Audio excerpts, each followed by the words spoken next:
नमस्कार दोस्तों, स्वागत है हमारे चैनल राधे श्याम में।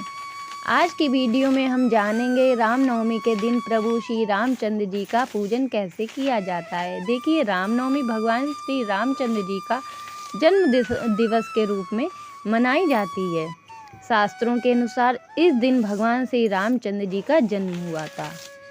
तो रामनवमी की पूजा हम कब और कैसे करेंगे, आज की वीडियो में मैं बताऊंगी। तो देखिए, रामनवमी के दिन सुबह सुबह पूजा करना ज़रूरी नहीं है, आप किसी टाइम भी कन्या पूजन करने के बाद भी कर सकते हैं। तो पूजन हम कैसे करेंगे, हम चौकी लगा लेंगे। चौकी पर हमें लाल या पीले रंग का आसन बिछाएंगे, पीला या लाल रंग का बिछा सकते हैं। उसके बाद थोड़े ऊपर से फूल का आसन देकर भगवान श्री रामचंद्र जी को विराजमान करेंगे।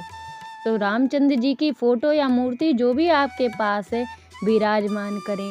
रामचंद्र जी जब भी पूजन करते हैं तो हनुमान जी का पूजन साथ में ज़रूर होता है। तो अगर आपके पास राम दरबार नहीं है तो आप हनुमान जी को ज़रूर विराजमान करें, गणेश जी को विराजमान करें।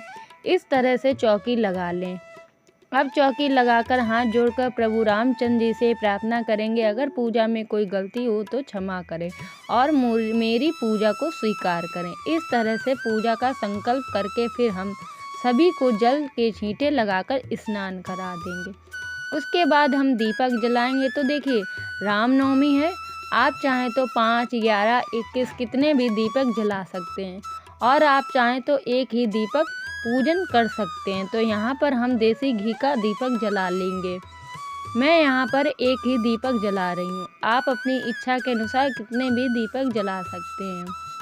उसके बाद देखिए, सबसे पहले हम गणेश जी का पूजन करेंगे। गणेश जी को वस्त्र स्वरूप लावा समर्पित करेंगे, तिलक समर्पित करेंगे, चावल समर्पित करेंगे, फूल समर्पित करेंगे। उसके बाद भगवान श्री रामचंद्र, लक्ष्मण जी, माँ सीता जी को और हनुमान जी को सभी को हम वस्त्र स्वरूपी कलावा समर्पित करेंगे, सभी को तिलक करेंगे। और अगर आपके पास चुनरी है तो आप भगवान श्री रामचंद्र जी, सीता माँ को चुनरी जरूर उड़ाएं। पीले रंग का कपड़ा भी उड़ा सकते हैं। फिर अगर आपके पास फूल हों तो आप फूल भी समर्पित कर दीजिएगा। फूल नहीं है तो कोई बात नहीं, आप बगैर फूल के भी पूजा कर सकते हैं। उसके बाद आप चाहें तो आप सीता माता को सुहाग का सामान भी समर्पित कर सकते हैं। सीता माता को सुहाग का सामान समर्पित करना बहुत ही शुभ माना जाता है। तो अगर आपके पास सुहाग का सामान हो तो आप ज़रूर चढ़ाएं, नहीं है तो कोई बात नहीं। अब हम भोग समर्पित करेंगे। तो सबसे पहले गणेश जी को भोग समर्पित करेंगे, क्योंकि गणेश जी के भोग में हमें तुलसी नहीं डालनी होती है, इसलिए गणेश जी को अलग से भोग समर्पित कर देंगे। और फिर हम भगवान श्री रामचंद्र जी, हनुमान जी सभी को तुलसी युक्त भोग समर्पित करेंगे। आप भोग में कोई भी मिठाई, कोई भी फल समर्पित कर सकते हैं। इसके साथ ही जल समर्पित कर देंगे। उसके बाद हम हाथ जोड़कर भगवान से भोग ग्रहण करने के लिए प्रार्थना करेंगे। तो भोग हो गया हो, फिर हम दक्षिणा समर्पित करेंगे। दक्षिणा समर्पित करने के बाद आप चाहें तो रामायण का पाठ कर सकते हैं, आप चाहें तो सुंदरकांड का पाठ कर सकते हैं, आप चाहें तो रामनवमी की कथा भी सुन सकते हैं। फिर हमें आरती करनी होती है। आरती के लिए आप कपूर भी जला सकते हैं, या जो दिया आपने जलाया उन्हीं में से एक दिया लेकर आप बहुत ही प्रेम पूर्वक आरती करेंगे। तो पहले हम गणेश जी की आरती करेंगे, उसके बाद भगवान श्री रामचंद्र जी की आरती करेंगे। आरती करने के बाद अपनी मनोकामना को पूर्ण करने के लिए भगवान श्री रामचंद्र जी से प्रार्थना करेंगे।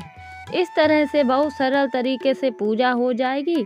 पूजा होने के बाद जो जल हमने लिया, थोड़ा सा जल अपने सीधे हाथ में लेकर चौकी से घुमाकर सभी को स्मरण करा देंगे।